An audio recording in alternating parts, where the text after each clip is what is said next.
What is up, guys? Campo back here again. And I want to talk about the Misfits 007. It's James Bond. But this one was pretty interesting. I didn't actually talk about it last week as a prediction or anything. To be honest, I forgot to. I forgot to talk about it. But I actually did watch all the replays. I didn't watch them live because it's all shit time for Perth, Australia. So I just watched the replays. I didn't watch all of them. I only watched from the women's fight on the main card, and I just wrote a few notes on the side here. To me, the women's one was pretty scrappy, entertaining for if you want to just watch two fucking bitches fucking scrap. That's pretty cool. Didn't see too much talent, if I'm being honest. There wasn't much power. There wasn't much timing. It was just scrappy, but entertaining. Salt Papi, interesting one. Wade Concept actually put it pretty good. He predicted pretty well. He says he could lose because he doesn't have a high output and it was a low rounds. And that's kind of exactly what happened. Anthony Taylor's real fucking hit once, clinch, tap a few, and then move out of the way. Just like he doesn't engage. He doesn't go out to actually win the fight. He's out there to just survive, really. And by doing that, Salt Papi is a real counterpunch style, which means he has to wait a lot until he gets the opportunity. But if Anthony Taylor doesn't give that opportunity, it looks like Anthony Taylor's going to win the fight because he's on the front foot.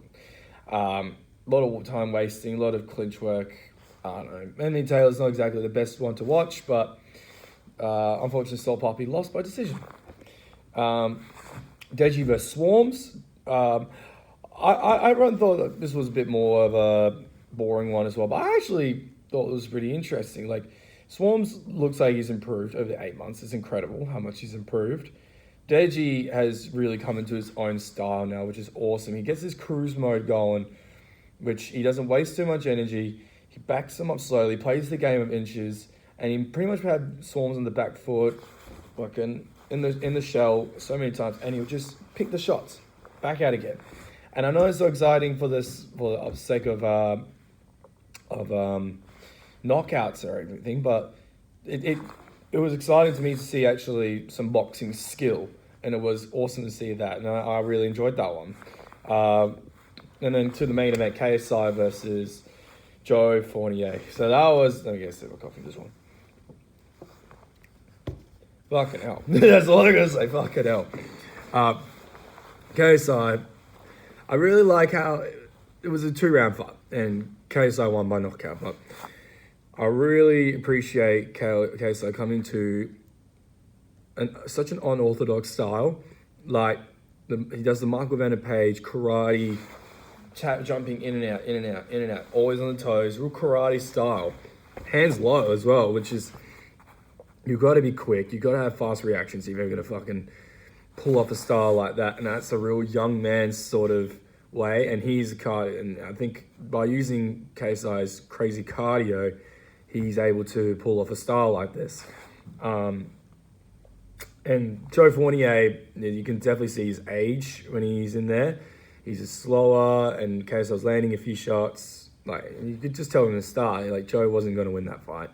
And Joe Fournier was trying to, like, I know boxers do a little flick every now and then, or keep the hand out.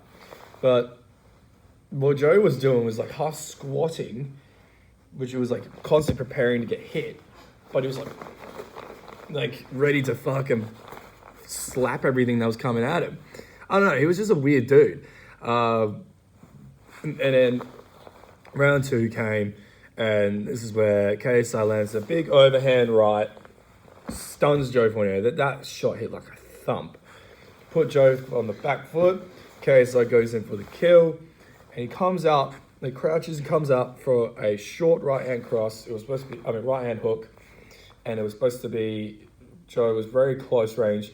Somehow, this is definitely an accident, but he somehow missed it, thinking he was going to land, and it's come through and just elbowed him. Fucking elbowed him. Like, if that was like a Muay Thai UFC shit, bruh, that would have been a fucking incredible knockout. And I tell you what, when I was watching it and I saw that happen, oh my God, absolutely. Joe's eyes were rolled back of the head. He fucking slept him. It was like, Jesus Christ, man. But then it makes you think, well, a lot of people, boxing fans and stuff, it even took me a second to think, like, was it a DQ or was it elbow? And they're like, Mams Taylor came out saying, like, no, it wasn't an elbow, it was a punch, blah, blah, blah. Bro, it was an elbow. It's clear as day. Fucking yocked him with that elbow. Sent him to the shadow realm with that elbow. And, well, I think it's supposed to be a no contest. Ref didn't see it, but if they review it, it should be a no contest. Even though, Joe wasn't going to win that fight. Let's all be honest. He wasn't going to win that fight, but you still got to follow the rules. And if you knock someone out like that, it should be a no contest. So I wouldn't be surprised if it gets overturned. At the same time, I wouldn't be surprised if it doesn't get overturned. This isn't pro boxing. This is like fucking blue collar boxing. Like, it's not the elite of the elite. So I don't really want to see him fight Joe Fournier again. Only reason would be to see a knockout, but probably I don't want to see that. But anyways, it's a controversial win, but it's a win nonetheless. We'll see what happens with it, if it's overturned or not. Then Tommy Fury comes into the ring, and that's what they want to set up the next fight. Tommy Fury versus fucking KSI. I love KSI. I just don't see him beating Tommy Fury. I think Tommy Fury's in this weird spot where he talks about being a world champion, like his brother Tyson. And in watching Tommy Fury's fights, you can see he's got talent and you see he can fight. But he's better than your average guy. But to me, he's not world championship material. So he's in this weird spot where he wants to be at this high level, but he keeps getting pulled back to his lower place because he can't probably. I don't think his team will allow him to fight bigger names because I just don't think that they even have that confidence in him. I actually really like Tommy Fury, if I'm being honest. I think he's a cool dude, speaks well, very jacked, and he fights. He does his game, but he has a chance here to make a lot of money, and he probably already had with the Jake Paul fight. Now he can make more money with a KSI fight, and that pay-per-view numbers in Britain will go crazy for it. But I do actually reckon Tommy Fury will win that fight. He would be the one to actually be able to time KSI coming in and out, because KSI does leave himself open for a lot of these sort of shots and leaves himself open to get timed quite a lot, which is, I mean, you're going to fight a guy like Tommy Fury who's like an actual boxer, not Joe Fournier. He's going to see the shit coming. I know KSI's got unorthodox style, but just because it's unorthodox doesn't mean you can't prepare for it. Like, this happens all the time. People have unorthodox styles all the time in boxing and MMA and that. It's harder to prepare for, but you can prepare for it. And if I was Tommy, KSI does the ducking in and out, he's got the reactions about hit him. Just fucking wait and then take a little step back, popped him. That's all you need to do. And KSI will walk into those shots all day. He doesn't even need to come forward. He's like, KSI, come to him. Game's there. But they really did that well in the ring. Can't wait to see where that goes. Overall, pretty good Misfits 007.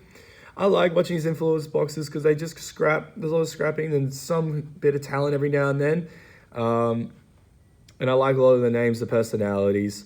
But it was pretty good. If you haven't seen any of the fights yet, do go on the DAZN X Series channel on YouTube and just watch the highlights. That's all you really need to watch, and then you'll get a good idea of what's going on. Thank you as always, guys. I'll check you out in the next video.